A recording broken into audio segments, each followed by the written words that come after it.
Good evening, teacher and partners. I will give answer to the question.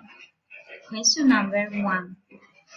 How will you use a video to teach in face-to-face environment? The way I will be to reinforce a topic, a lesson for example.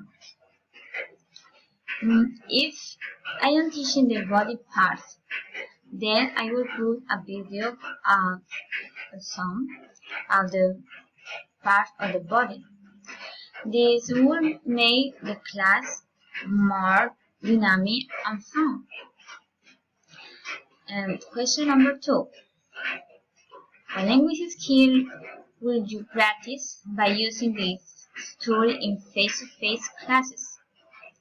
How will you do it? The skill will practice with the use of video will be the ability to listen and speak.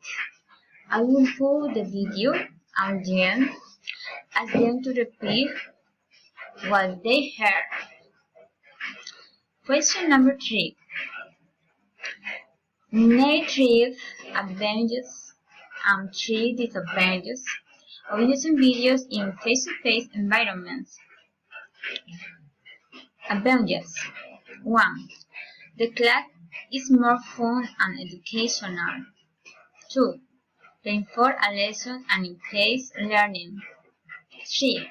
Practice language skills such as listening and skim reading and writing.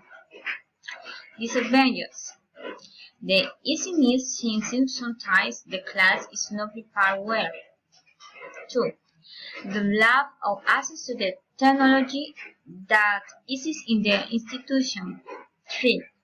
That the students are distracted by creating the video is too long or boring for their liking. Thank you very much.